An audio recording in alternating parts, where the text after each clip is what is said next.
Hello my YouTube family. तो आज मैं फिर से लेके आई हूँ आपके लिए एक हॉरर स्टोरी जो है लैंसडाउन से। ये कहानी है ख़ास, बहुत ख़ास, क्योंकि ये मुझे किसी ने मेरे घर में आके मिल के मुझे ये कहानी सुनाई। क्योंकि ये कहानी बहुत ज़्यादा हैरान कर देने वाली है और बहुत कुछ सिखाएगी आपको ये कहानी। और ऐसी ही एक कहानी लैंसडाउन की मैंने पहले भी शेयर की थी। इस वाली कहानी को सुन के मुझे लगा कि वो कहानी भी बिल्कुल सच्ची कहानी थी, क्योंकि ये काफ़ी हद तक उस कहानी से मिलती जुलती है। लेकिन इस कहानी में कुछ और चीज़ें भी शामिल हैं उनके जीवन से जुड़ी हुई, जो कि बहुत हैरान कर देने वाली हैं। तो चलिए सुनते हैं ये कहानी। कहानी है लैंसडाउन उत्तराखंड गढ़वाल की एक लड़की की कहानी, जो कि वहाँ के गवर्नमेंट स्कूल में पढ़ती थी। इस पूरी कहानी को समझने के लिए हम उस लड़की का नाम रख लेते हैं नेहा, क्योंकि मैं उनका असली नाम शेयर नहीं कर सकती। तो कहानी उनके चाइल्डहुड से शुरू करते हैं, स्कूल टाइम से शुरू करते हैं। ये कहती हैं कि पहाड़ों में स्कूल जो है गर्मियों में तो 8 बजे का होता था और सर्दियों में हम 9 बजे स्कूल जाया करते थे। मैं अपनी सहेलियों के साथ, 4-5 सहेलियाँ थी मेरी, जो कि मुझसे उम्र में छोटी थीं, उनके साथ ही स्कूल जाती थी। हमारा घर लैंसडाउन का जो मेन रोड है, बस अड्डा है, वहाँ से नीचे की तरफ है। और वहाँ से हम लोग रोड पे आते थे और वहाँ पर मुझे अपनी सारी सहेलियाँ मिलती थी। और वहाँ से हम लोग फिर सड़क से ऊपर की तरफ को पहाड़ी चढ़ना शुरू करते थे और जंगल के रास्ते से होते हुए स्कूल पहुँचते थे। तो एक दिन सर्दियों की सुबह थी, तो 9 बजे स्कूल पहुंचना था। काफ़ी कोहरा था, ठंड थी और बारिश भी हो रही थी। जब मैं घर से निकली और मैं सड़क पर आई तो 8:30 बज चुके थे। मैंने देखा कि मेरी कोई भी सहेली रोड पर नहीं थी, लेकिन मुझे तो स्कूल जाना ही था, क्योंकि मैं क्लास 10th में थी और मेरा प्री बोर्ड का एग्ज़ाम था। शायद बाकी लड़कियां इसलिए नहीं आई होंगी कि इतनी ठंड है, कोहरा है, हम क्या करें स्कूल में जाके, आज छुट्टी कर लेते हैं। लेकिन मुझे तो जाना था, मेरी तो मजबूरी थी। मैंने देखा कि आगे की तरफ लड़कों की एक टोली भी जा रही है, तो मुझे उनका सहारा सा हुआ। वैसे तो पहाड़ों में कोई डर नहीं होता, लेकिन जंगल के रास्ते थोड़ा सा लगता है डर जाते हुए। तो मैं थोड़ी दूरी पे डिस्टेंस बना के थोड़ी दूरी पे उनसे चलती जा रही थी। 9 बजे ठीक मैं स्कूल पहुंच गई और मैंने अपना एग्ज़ाम दिया।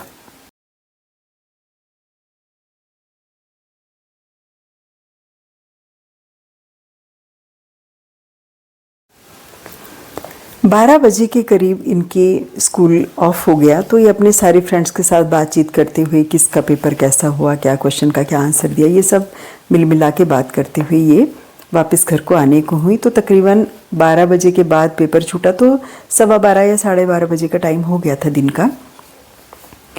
तो कह रही है मैंने अकेले ही स्कूल से मैं निकल गई, क्योंकि बाकी तो स्कूल चल रहा था। हम प्री बोर्ड वालों की जल्दी छुट्टी कर देते थे, एग्ज़ाम के बाद हम घर वापस आ जाया करते थे।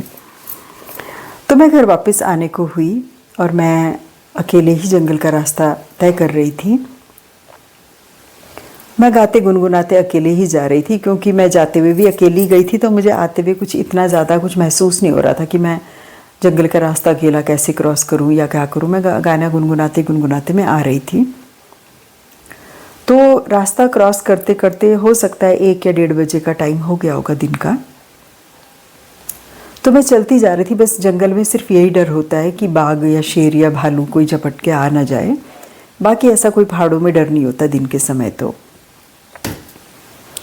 तो कह रही है मैं अकेले आती जा रही थी, जब जंगल चलती जा रही थी रास्ते में मुझे ना ऐसा लगा कि पेड़ पे ना कोई चढ़ के पेड़ की टहनियाँ काट रहा है। खट खट खट खट आवाज़ आ रही थी और सन्नाटे में वो आवाज़ ना पूरे जंगल में ऐसे गूंज रही थी।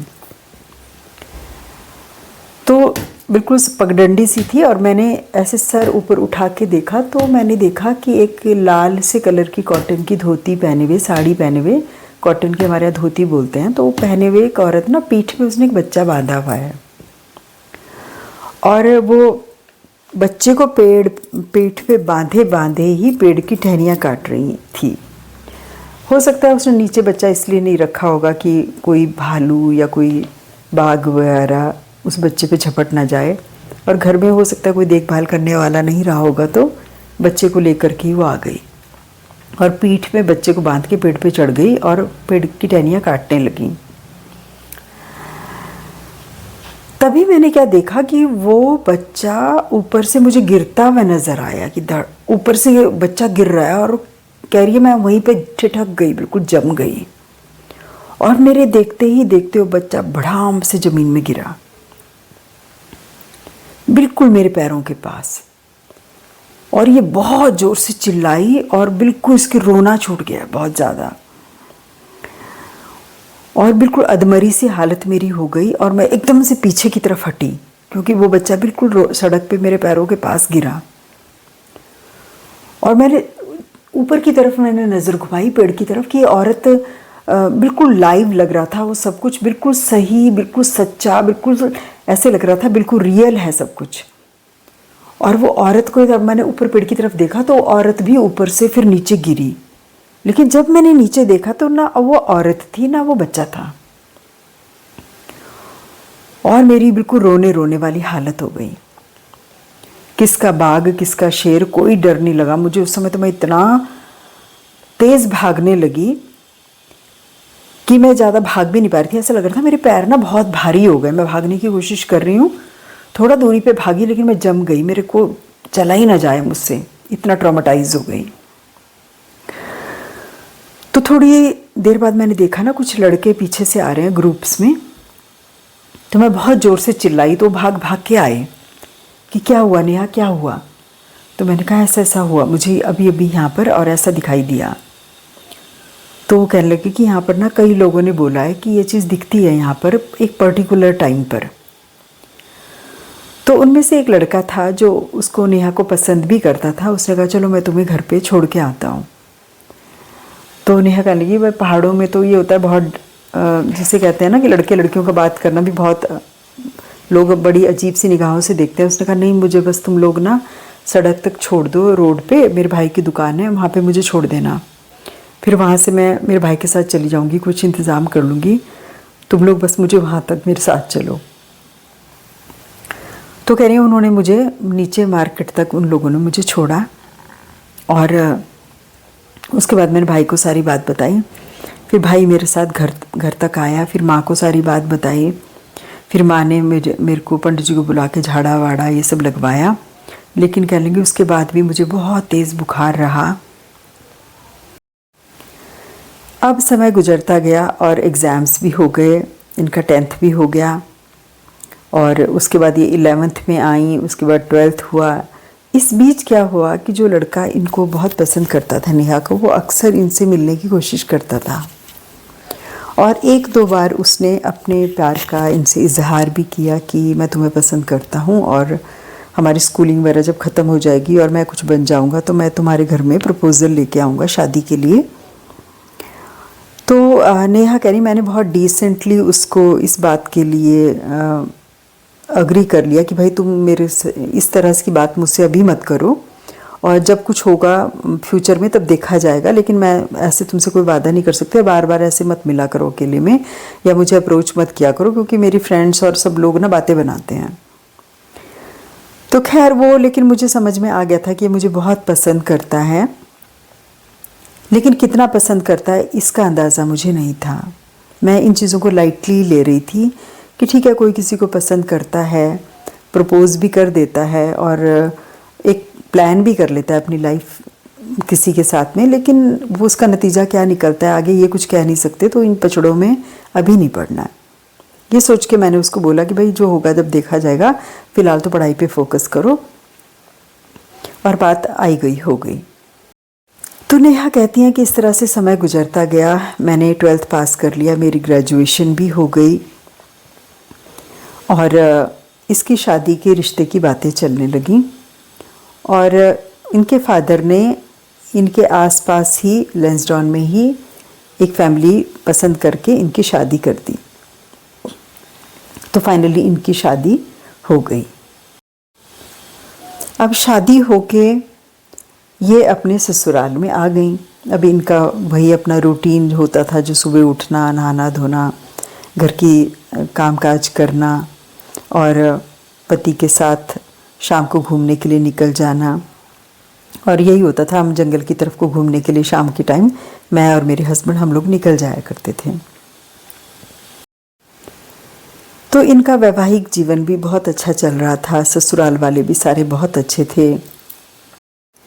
तो नेहा बताती हैं कि मैं बीच वाली बहू थी, मेरे से बड़ी भी एक जेठानी थी और मेरे से छोटी भी एक देवरानी थी। यानी कि इनकी शादी के बाद इनके देवर की शादी हुई तो परिवार 3 भाइयों का परिवार था और सब लोग इकट्ठे ही रहते थे लैंसडाउन में, एक ही घर में। और इनका बिज़नेस का काम है, बिज़नेस बहुत अच्छा है इनका लैंसडाउन में। और काफ़ी इनके फादर भी काफ़ी रेप्यूटेड लोग हैं, मतलब मायके से भी ये बहुत वेल ऑफ है और ससुराल की तरफ से भी ये काफ़ी पैसे वाले लोग हैं।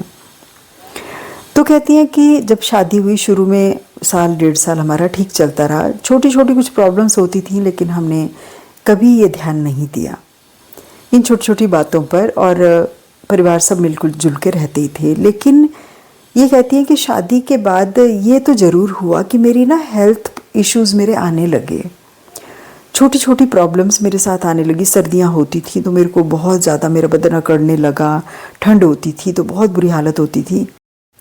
तो मेरे हस्बैंड हमेशा मुझे कहते थे कि भाई तू पैदा ही लैंसडाउन में हुई है, शुरू से यहीं रहती है, तेरे को इतनी ठंड क्यों लगती है। फिर मुझे बहुत ज़्यादा ठंड लगती थी, मतलब अचानक से ऐसा हुआ मेरे को। शादी के बाद मेरा जो टेम्परामेंट था वो बहुत बदल गया, मेरा नेचर बदल गया। लेकिन इन छोटी छोटी बातों पे कौन ध्यान देता है, लगता है कि हाँ शायद होने लगा है मेरे साथ ऐसा। इस बीच इनके 2 बच्चे भी हो गए, एक बेटा एक बेटी, बड़ा बेटा और फिर एक बेटी। और ये परेशानियों का सिलसिला धीरे धीरे बढ़ने लगा, हेल्थ इश्यूज़ बढ़ने लगे। कभी कभी मेरा हाथ अकड़ जाता था, फिर मैं कभी मालिश करवाती, कभी डॉक्टरों के पास जाती, कभी मेरी बैकबोन अकड़ जाती थी। मतलब एक भी दिन ऐसे नहीं होता था कि मैं ठीक हूँ, मतलब आज कुछ हो रहा है फिर ठीक हो रही हैं, फिर हफ्ते 10 दिन बाद फिर कुछ हो रहा है फिर ठीक हो रही हैं। और ये बहुत ज़्यादा सुंदर है, जब मुझसे मिलने भी ये आई थी, मेरे को स्टोरी सुनाई तो शी वॉज़ वेरी ब्यूटीफुल। तो कहती है मेरे ना हेल्थ इश्यूज़ आने लगे लेकिन मैंने ध्यान नहीं दिया। फिर धीरे धीरे मुझे ऐसा फील होने लगा कि जैसे ना मैं भूल रही हूँ चीज़ें, बहुत ज़्यादा मैं फॉरगेटफुल हो गई हूँ। कभी कुछ चीज़ रखती थी भूल जाती थी, कहीं मतलब इतना ज़्यादा भूलने लगी चीज़ें कि मेरी फैमिली सफ़र करने लगी मेरी इन हरकतों से। तो मेरे हस्बैंड अक्सर कहते थे कि भाई तुझे क्या हो गया है, आधे से ज़्यादा तो तू बीमार रहती है, तुझे होश ही नहीं रहता, कहाँ तूने कपड़े रख दिए, कहाँ तूने क्या चीज़ रख दी। मतलब ये कंप्लेंट्स बढ़ने लगी परिवार में। और ये बीच की बहू जो है ये परिवार में एक तरह से धीरे धीरे नेग्लेक्टेड सी रहने लगी। क्यों? क्योंकि आए दिन ये बीमार रहती थी, चीज़ें इनको याद नहीं रहती थी। और बाकी दोनों बहुएं जो वो ठीक ठाक फैमिली में काम करती थी, उनकी खूब अच्छी वाहवाही हो रही थी। और इसकी इमेज ये बन गई घर पे कि ये तो बीमार ही रहती है, ये तो कुछ करती ही नहीं है, या तो ये नाटक करती है या ये निकम्मी है। मतलब इस तरह की धारणाएं इसके प्रति बनने लगी और इसका ना फैमिली में रहना बहुत मुश्किल हो गया। सोचिए 2 बच्चे होने के बाद, इतना लंबा सफ़र तय करने के बाद किसी की इमेज ऐसी बन गई घर पे, क्योंकि वो बार बार बीमार रहती थी और चीज़ें भूलने लगी थी। नेहा कहती हैं कि मैम कहानी तो बहुत लंबी है, इस बीच मैंने क्या क्या नहीं सफ़र किया उसका तो मैं वर्णन भी नहीं कर सकती हूँ आपसे। लेकिन नतीजा इतना बुरा निकलेगा ये मैंने कभी सोचा भी नहीं था। अक्सर मेरे बीमार रहने की वजह से मेरे पति भी धीरे धीरे मुझसे दूर होने लगे। वो कहते थे तू तो जब देखो बीमारी रहती है, इतने इलाज करवा लिए, इतने पूजा पाठ करवा ली, इतना सब कुछ कराने के बाद भी स्थिति सुधरने का नाम नहीं लेती थी। मेरी हालत बद से बदतर होने लगी और एक बार मेरी स्थिति यहाँ तक पहुँच गई कि मैं बिल्कुल पागलों वाली हालत मेरी हो गई। यहाँ तक कि मेरे घर वाले मुझे पागल खाने में छोड़ने की भी प्लानिंग करने लग गए थे। बिल्कुल पूरी प्लानिंग थी कि मुझे आगरा भेज दिया जाएगा, लेकिन मेरी बड़ी दीदी ने पूरा विरोध किया इस बात का। जब सारी बात उनको पता चली, और मैं अपनी बहनों से भी डिस्कस करती रहती थी कि मेरे साथ ये हो रहा है। इस बीच इनके फादर की डेथ हो गई, और कुछ सालों के बाद इनकी मदर की भी डेथ हो गई, और फादर की डेथ भी इनकी कैंसर से हुई, जो कि बहुत बाद में पता चला कि उसका असली कारण क्या था। नेहा कहती हैं कि मेरी ज़िंदगी बिल्कुल पूरी तरह से बदल चुकी थी, और मेरा परिवार में होते हुए भी मुझे ऐसा लगता था मैं परिवार में नहीं हूँ। मैं बिल्कुल अलग थलग पड़ गई थी। कोई परिवार में मुझसे, फैमिली में ढंग से बात भी नहीं करता था, यहाँ तक कि मेरे पति भी मुझसे दूर हो रहे थे। आखिरकार मेरी दीदी और कुछ लोगों ने मिल कर के, परिवार के कुछ लोग थे, उन्होंने यह फैसला किया कि इसको अलग से कोई घर लेके दे दो, यानी कि पैसे की तो कोई कमी थी नहीं। तो उन्होंने कहा कि बच्चे भी बड़े हो रहे हैं और इनको भी एजुकेशन की ज़रूरत है, तो देहरादून शिफ्ट कर दो इसको।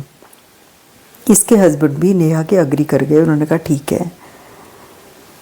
कहती हैं कि मुझे इस बात का अंदाज़ा नहीं था कि सब लोग इस बात से खुश हो जाएंगे कि ये चलो अलग जा रही है। मुझे लगा कि मैं अलग रहूँगी तो शायद प्रॉब्लम्स थोड़ी कम हो जाएंगी, क्योंकि यहाँ पर रहना परिवार में थोड़ा मुश्किल भी हो रहा है। तो हस्बैंड जो है देहरादून आ जाया करेंगे लैंसडाउन में, क्योंकि इनका प्रॉपर बिजनेस है अपना। तो धीरे धीरे स्थिति हो सकता है कि संभल जाएगी। और सबके डिसाइड करने पर आखिर ये लोग देहरादून में शिफ्ट हो गए। इनकी बेटी का भी एडमिशन हो गया, इनके बेटे का भी एडमिशन हो गया। लेकिन परिस्थितियाँ कुछ ज़्यादा चेंज नहीं हुई।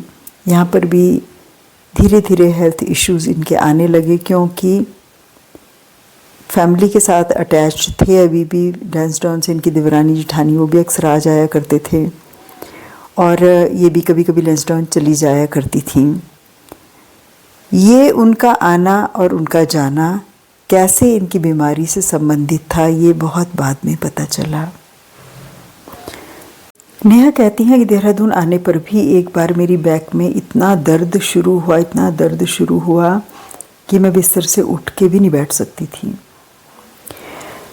धीरे धीरे ऐसा हुआ कि ये 3 महीने तक बेड रिडन रही।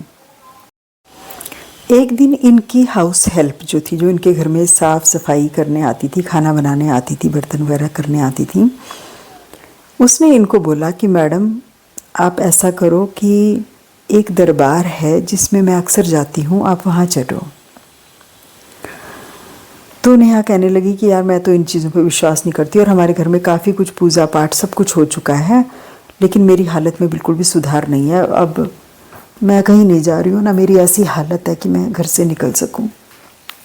तो ये कहने लगी मैडम कोई बात नहीं, आप नहीं चल सकते, आप ऐसे करो अपने हाथ से ना चावल दे दो मुझे निकाल के, मैं आपके हाथ के चावल लेके जाती हूँ। एक आदमी है जिस पे भगवती आती है, देवी के उपासक है वो कम से कम ये बताएंगे कि आपकी ये जो कारण है क्या है, क्यों आपकी इतनी ज़्यादा हालत ख़राब हो रही है, कितने साल हो गए हैं आपको परेशान होते होते।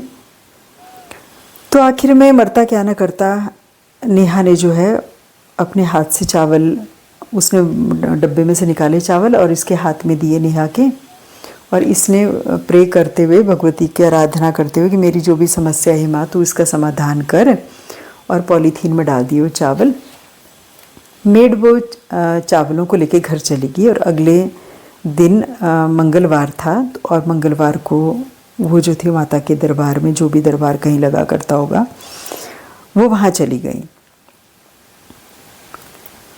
और ये नेहा मुझे बता रही है कि मैम आपको विश्वास नहीं होगा कि उसी दिन जिस दिन वो चावल लेकर के गई, उन्होंने बोला कि इस औरत को लेकर के मेरे पास फ़ौरन आओ, जैसे भी लेके आओ तुम इसको लेकर के आओ। तो इसने बोला कि वो तो आ नहीं सकती हैं। तो कहने लगे कि ठीक है, अगर वो नहीं आ सकती तो मुझे ही उनके पास लेके चलना, लेकिन आज नहीं, एक टाइम फिक्स करना और लेके चलना, और मैं उन्हीं को ही बताऊंगी कि पूरी बात क्या है। लेकिन इसके ऊपर इन्हीं के कोई रिश्तेदार हैं जो ससुराल की तरफ के हैं, उन्होंने कुछ किया हुआ है इस पर, तो मैं उन्हीं से बात करूंगी।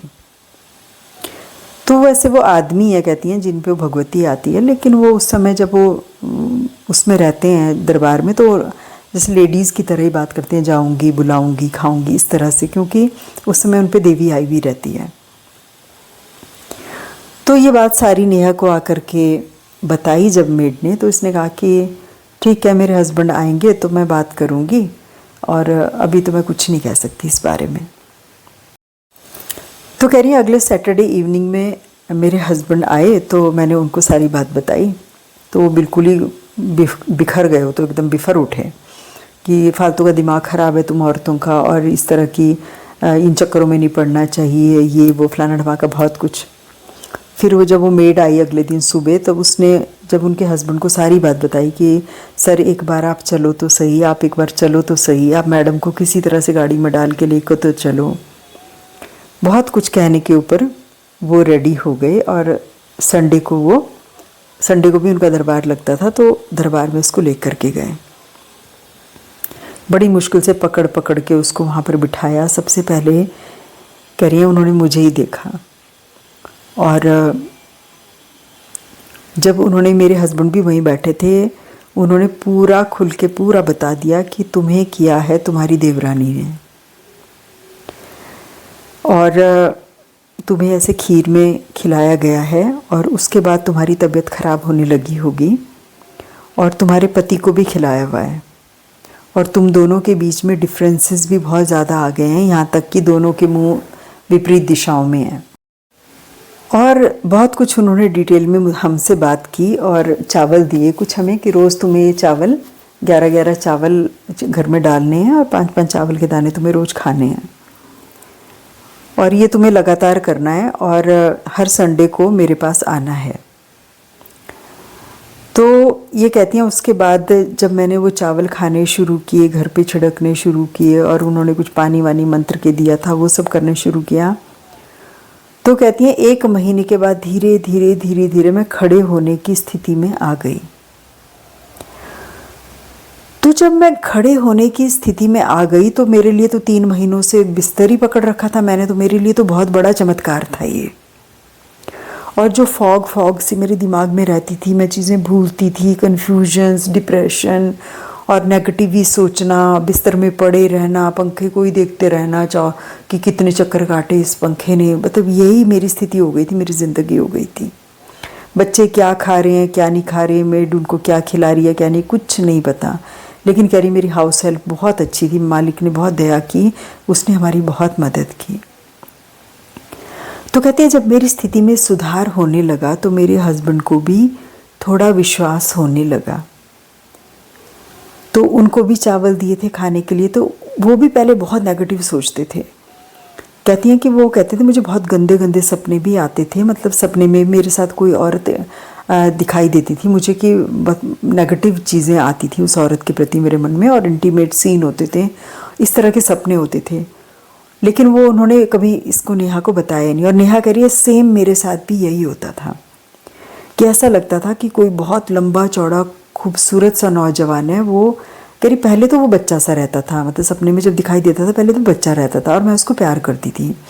जैसे ही मैं उसको प्यार करने लगती थी, कह रही वो बड़ा सारा नौजवान सा बन जाता था, और कह रही इतना लंबा चौड़ा बन जाता था जैसे कि कोई अरबिक कोई आदमी है, मुस्लिम से लिबास में होता था। वो जो पठानी सूट टाइप पहना हुआ उसने, शलवार और कुर्ता, और बहुत हैंडसम और बहुत लंबा चौड़ा, कह रही वो मुझे दिखाई देता था। और वो फिर ऐसा लगता था मेरे साथ इंटीमेट हो रहा है सपने में, और मुझे फिर बहुत अपने आप से घिन आती थी उसके बाद कि ये क्या हो रहा है मेरे साथ, और मैं घबरा के एकदम से उठ जाती थी। अब इनको ये तो क्लियर हो चुका था कि इनकी जो देवरानी है वही इनके ऊपर ब्लैक मैजिक कर रही है, इनके हस्बैंड पे भी और इन पर भी, क्योंकि ये बहुत खूबसूरत हैं और इनके हस्बैंड भी बहुत इनको प्यार करते थे। तो इसको कुछ तकलीफ़ होती थी देख के, या ये अपना होल्ड रखना चाहती थी फैमिली में। जो भी कुछ होता है वैसे नेगेटिव सोच वालों के लिए क्या बोल सकते हैं, उन कुछ भी हो सकती है सोच, किसी की जलन हो सकती है, ईर्ष्या हो सकती है। मेन तो यही कारण होता है, जलन और ईर्ष्या ही होती है इसकी जड़ में। तो ये कहती हैं कि जब हमने लगातार इलाज करना शुरू किया तो हमारी स्थिति बहुत बेहतर होने लगी, और बिज़नेस भी बहुत अच्छा होने लगा। और मेरे हस्बैंड जो कभी किसी पे भरोसा नहीं करते थे, कैरी वो उन पे भरोसा करने लगे। यहाँ तक कि हमारा एक होटल भी बना, तो वहाँ पर भी हम उनको लेकर के गए, माता को। हमारी फाउंडेशन भी होटल की उन्होंने ही डाली। तो हमारा बिज़नेस भी बहुत अच्छा फ्लोरिश करने लगा और सब कुछ बहुत अच्छा होने लगा हमारा। लेकिन कहने लगी कि जितनी बार वो हमने ये नोटिस नहीं किया पहले कि जितनी बार मेरी देवरानी मेरे घर आती थी या जितनी बार मैं लैंसडाउन जाती थी, उतनी ही बार वो फिर कुछ कर देती थी और हमारी स्थिति फिर वैसे के वैसे ही होने लगी। उसके बाद फिर इनकी हालत ऐसी हुई है, फिर बेड रिडन हो गई। तो ये, लेकिन इनके पास सोल्यूशन था। फिर माता के पास जाने लगे, उनके पास बात करने लगे। तो उन्होंने कहा कि मैं तुझे एक रक्षा कवच दूंगा, तू जब भी वहाँ जाती है ससुराल तो इसको बांध के चली जाया करना।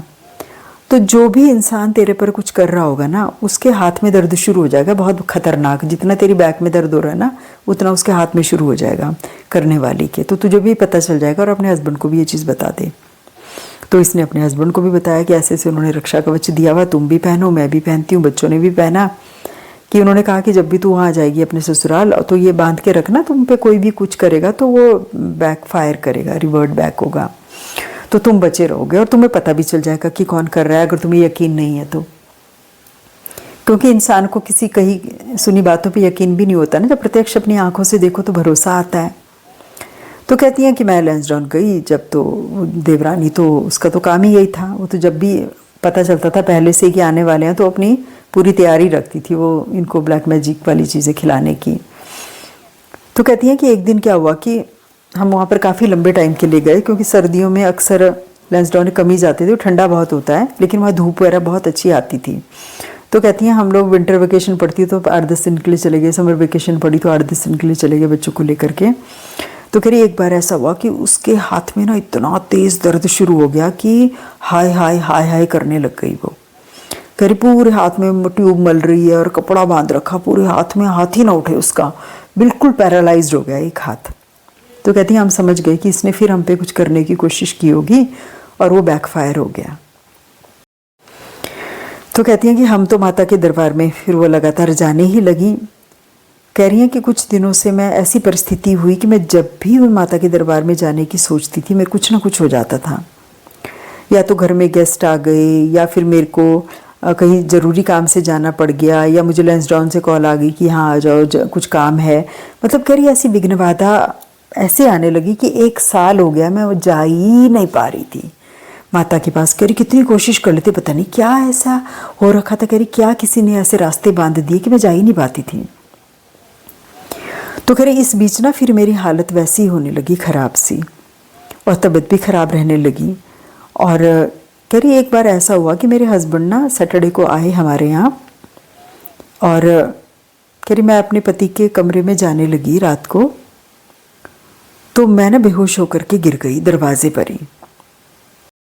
और कहती हैं कि सारे परिवार ने देखा ये कि एक बहुत लंबा चौड़ा एक मुस्लिम के वेश में एक लड़का मेरे सामने लिटरली अपीयर हो गया और कहता है कि तू उसके कमरे में नहीं जाएगी, तू मेरी है, मैं कई जन्मों से हूँ तेरे साथ में, मैं नहीं छोड़ सकता तेरे को, और तू इसके कमरे में नहीं जाएगी। और कहने लगी कमरे में बर्तन गिर रहे, किचन में बर्तन गिर रहे, मिक्सी फोड़ दी मेरी, टन टन टन टन करी थी, गिलास गिर रहे, कटोरियाँ गिर रही। और कह रही बच्चे तो डर के मारे सहम के कह रही कोने में छुप गए, बैठ गए, और मेरा पति भी कह रही कमरे में एकदम से बैठ गया। और कह रही मेरे को कुछ समझ नहीं आया कि मैं क्या करूँ और मैं क्या बोलूँ। और मैं कह रही हूँ, मैं हाथ जोड़ रही हूँ उसके आगे, कुछ मत करना, मेरे पति को कुछ मत करना, मेरे बच्चों को कुछ मत करना। तो कहने लगे बोल तू मेरी है, बोल तू मेरी है।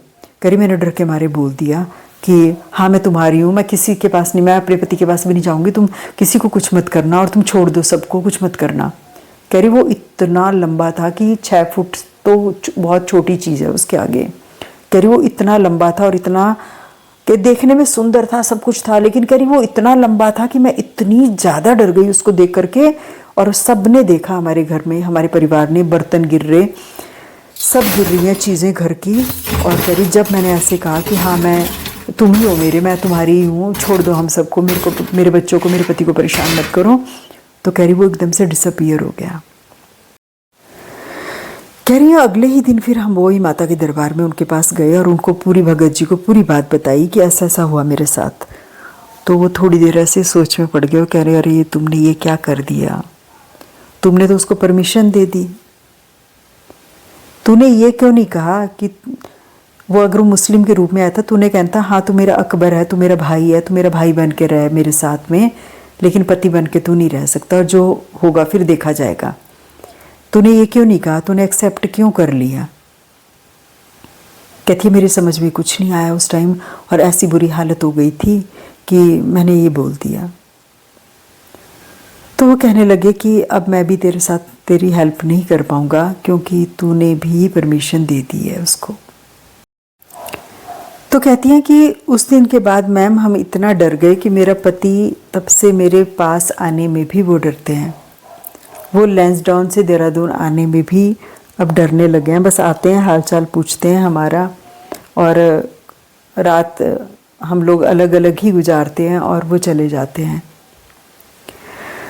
तो ज़िंदगी चल रही है बस, लेकिन बहुत मोनोटोनस लाइफ हो गई है और पति पत्नी हम लोग साथ होते हुए भी साथ नहीं हैं। और तब से हम लोग बहुत ज़्यादा तांत्रिकों के चक्कर में पड़े हैं। कभी हमने किसी के पास जाते हैं, कभी किसी के पास जाते हैं। अभी कुछ दिन पहले ही कह रहे हैं हमने किसी को बुलाया था घर में, किसी का बड़ा नाम है, यूट्यूब वीडियोज़ वगैरह देख के उनको घर पे बुलाया।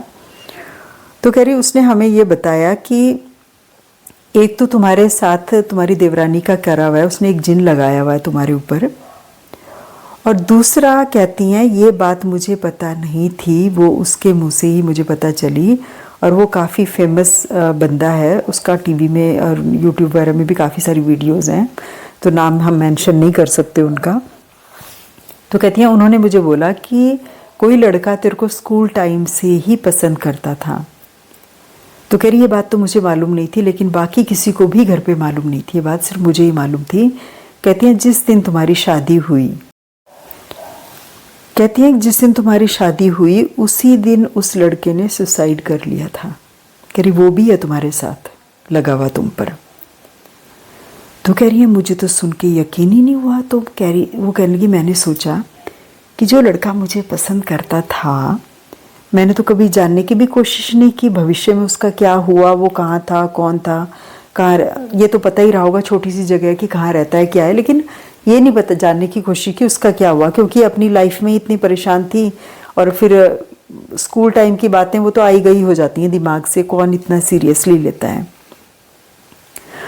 तो कहती हैं कि मैंने ना फिर इंक्वायरी करना शुरू किया कि जो लड़का मुझे पसंद करता था वो कहाँ है। अपने फ्रेंड्स के थ्रू फ़ोन करके इधर उधर काफ़ी कोशिश करने के बाद मुझे पता चला कि उसकी सच में डेथ हुई है, लेकिन ये नहीं पता किसी को कि उसने आत्महत्या की थी। उसने पॉइज़न खाया था, जहर खा लिया था, और इतना ही पता चला सबसे कि वो हाँ हॉस्पिटलाइज था और कुछ फूड पॉइजनिंग हुई और क्या हुआ, कुछ ऐसे ही खबर मुझे मिली, लेकिन ये नहीं पता था कि उसने जहर खाया।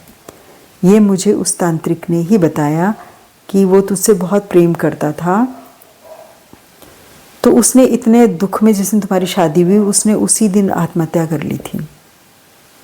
लेकिन ये बात किसी को नहीं पता, क्योंकि घर वालों ने इस बात को छुपाया, क्योंकि जहर खा के किसी की डेथ होना भी परिवार में छोटी सी जगह में बहुत एक तरह से कलंक माना जाता है, परिवार के ऊपर धब्बा माना जाता है एक। तो कहती है कि मैम इतने सारे झटके मेरे को एक साथ लग गए कि मैं क्या बताऊं। कह रही मेरे को इतना गिल्ट रहा, इतना गिल्ट रहा, कई दिनों तक मेरे को इतनी बेचैनी और इतना मेरा दिमाग ख़राब हुआ कि मैं आपको क्या बताऊं। तो जब वो मुझसे बात करी थी मैं उनको कंसोल करती रही बीच बीच में कि देखो ये सब डेस्टिनी है, ये सब कुछ लिखा है हमारे प्रारब्ध कमाई के हिसाब से, कुछ इतना ही हिसाब रहा होगा तुम्हारा और उसका। तो कहती हैं कि हो सकता है मैं उसके साथ मेरी शादी होती या बाद में हमारा कुछ कांटेक्ट हो पाता तो शायद मेरा जीवन शायद बेहतर हो पाता, लेकिन ये तो हमारी सब सोचने की बातें हैं। ये हो सकता, वो हो पाता, वो तो एक हमारी सोच ही है। होता तो वही है जो हमारे नसीब में होता है, और इंसान ये सोचता है हम ये करते तो ये हो जाता, वो करते तो शायद वैसा हो जाता, परिस्थितियाँ बेहतर हो जाती है, लेकिन नहीं होता वही है जो होना होता है, जो प्रारब्ध कमाई में हमारी लिखा है उसके हिसाब से ही मिलता है। तो कहती हैं कि अब 2 जीव आत्माएं मेरे साथ हैं। एक तो वो जिन है जो देवरानी ने लगा रखा है मेरे साथ, वो तो छुटाए नहीं छूट रहा है और वो अभी तक इलाज हो नहीं पा रहा है उसका, वो सप्रेस हो गया है, लेकिन वो मुझे मेरे पति उनके साथ रहने नहीं देता है। बच्चे बड़े हो गए हैं, जॉब कर रहे हैं, बेटी भी अपना बहुत अच्छा कर रही है, सब कुछ ठीक हो रखा है बच्चों का, लेकिन मेरे और मेरे पति के संबंध जो है वो सही नहीं हो पा रहे हैं, यानी कि वो चाहते हुए भी हम साथ नहीं रह पा रहे हैं। एक तो वो प्रेत जो मेरे विवाह के बाद मर गया, वो मेरे लिए जिस लड़के ने सुसाइड कर लिया, जो मुझे अब पता चल रहा है इतने सालों के बाद, यानी कि नहीं भी होगा तो कम से कम 30 ईयर्स तो हो गए हैं उसकी शादी को। तो वो जीवात्मा वो रूह भी साथ में है और कितना इलाज करवा लिया लेकिन कुछ भी फ़र्क नहीं पड़ रहा है। हाँ, इतना है कि अब मैं बेड रिडर नहीं हूँ। अब इन्होंने देहरादून में भी एक अपना अच्छा सा घर बना लिया है। लैंसडाउन भी ये कभी आती जाती हैं, ससुराल में आना जाना तो है, लेकिन संबंध उस तरह से नहीं है। प्यार मोहब्बत के संबंध जो होते हैं, प्रेम के संबंध होते हैं, बस खाना पूरी के संबंध बाकी रह गए हैं और जीवन ऐसे ही चल रहा है। तो अभी कुछ हफ्तों से मेरे पास इसी तरह की कहानियाँ आ रही हैं कि जिनका कोई इलाज नहीं हो पा रहा है, जिनको कि सही साधक कोई मिल ही नहीं पा रहा है कि जो नेगेटिव एनर्जी से इनको छुटकारा दे। हाँ, कुछ राहत मिल रही है, थोड़ा जीवन चल रहा है, लेकिन पूरी तरह से इलाज नहीं हो पा रहा है संभव। 2 कहानियाँ मुझे पिछले टाइम से ऐसी ही मिल रही हैं और ये कहानी भी कुछ इसी तरह की है, जिसको सुन के बहुत दुख हुआ, बहुत अफसोस हुआ। तो इन कहानियों से ये तो साबित हो जाता है कि अंतिम जो इच्छा होती है किसी की, जिस इच्छा को लेकर के कोई सोल इस संसार से चली जाती है, वो हॉन्ट करती है, वो पीछा करती है, क्योंकि उस आत्मा को अपनी इच्छाएं पूर्ण करनी होती हैं किसी भी तरह से, तो प्रेत योनि में चली जाती है और जिनसे वो प्रेम करते हैं उन पे वो एक तरह से चिपक जाते हैं या उनको पीछा करते हैं। और तंत्र बाधा से अगर किसी ने किसी पर कोई चीज़ एंटिटी लगा दी है जो बहुत पावरफुल है, तो उसके लिए बहुत पावरफुल साधक का ही मिलना ज़रूरी होता है, तभी उससे छुटकारा मिल सकता है। और सबसे बड़ी बात यह है कि आपको रेमेडी भी तभी मिलती है जब आपके ग्रह नक्षत्र सही दिशा में आ रहे होते हैं, या गुरु कृपा होती है, या आपका समय बुरा वक्त जो है वो ख़त्म होने वाला होता है, तभी आपको रेमेडी भी मिल पाती है। तो अधिकतर केसेस में जो हमने इन कहानियों को सुन के पाया है, तो यही पाया है कि जितने भी लोग ब्लैक मैजिक करते हैं किसी पर, वो ईर्ष्यावश ही करते हैं।